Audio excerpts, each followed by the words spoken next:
Sabi ng bata, 8, 9, 10, Jack, Queen, King, Alas.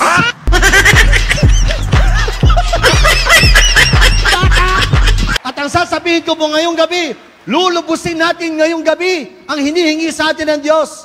Pag sinabi natin conversion, hindi po mula sa pagkakasala at pagkatapos sa pagiging makatotohanan at banal, hindi na po yun. Ang conversion sinasabi ko, mula tao, tayo anak ng Diyos at umasal tayong hindi lamang asal tao, kundi asal ng Diyos, mga kapatid. At pag sinabing asal ng Diyos, ang pag-iisip, look at Jesus, ang pag-iisip ni Jesus, ang pananalita ni Jesus, ang kanyang pakikitungo, mga kapatid, ang kanyang pagtanggap kanino man, ay siyang salita ko, siyang isip ko, at siya na rin ugali ko sa pagtanggap ng mga kapwa ko sapagkat ng tunay na anak ng Diyos. Amen?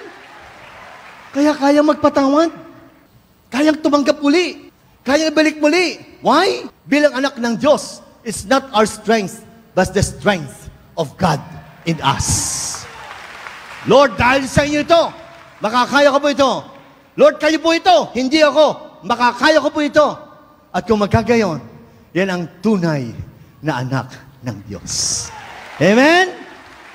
Hanga po ako sa inyo. Alam ko, marami kayong alam.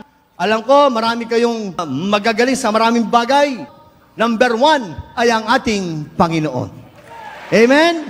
Yan po ang palatandaan na tayo nasa Diyos. Kaya ituro ninyo sa inyong mga anak, ituro ninyo sa inyong mga kapitbahay, payamanin natin ang pagkilala at pagmamahal sa Diyos at sa ating kapwa. Amen? Napadaan ako dun sa, Father, anak, bless. Pinabless sa akin yung anak, ang liit, 3 years old. Father, yung anak kong yan, magaling po yan. At talaga, marami pong alam yan. At talaga, sabi, sige anak, ipakita mo, count. At talaga, marunong magbilang? Sige, bilang.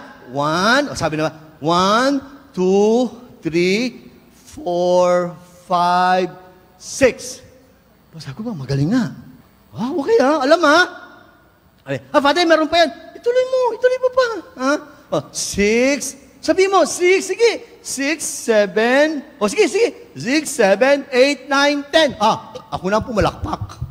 Ang galing naman. Nung palis na ako, sabi, Father, sandali, kayo naman. Di ba madali ba kayo? Meron pa kasunod yan. Ako, sobrang man ng batang ito. Sabi mo, anak, sige, sabi, 8, 9, sige, sabihin mo. Sabi ng bata, 8, 9, 10, Jack, Queen, King, Alas.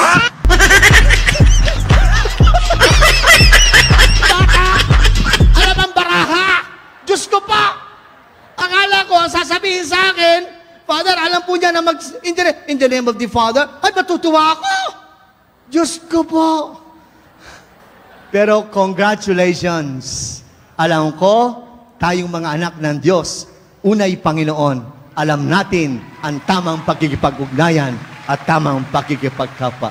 Kaya tayo po bilang mga anak ng Diyos, tayo bininyagan, ang sabi ngayon ng Ama, Anak, Espiritu Santo, ang Ama at Anak at Espiritu Santo, totoo po yan, nag-aantanda tayo. Paalala lang po, practical reminder, yung pataas, ako at ang Diyos. Mahal ako ng Diyos at mahal ko siya. Amen? Yung pong pahalang, ako at ang aking kapwa kasama ang kalikasan ay mahal na mahal ko rin. Amen? Yan ang tunay na anak ng Diyos. Thank you, God.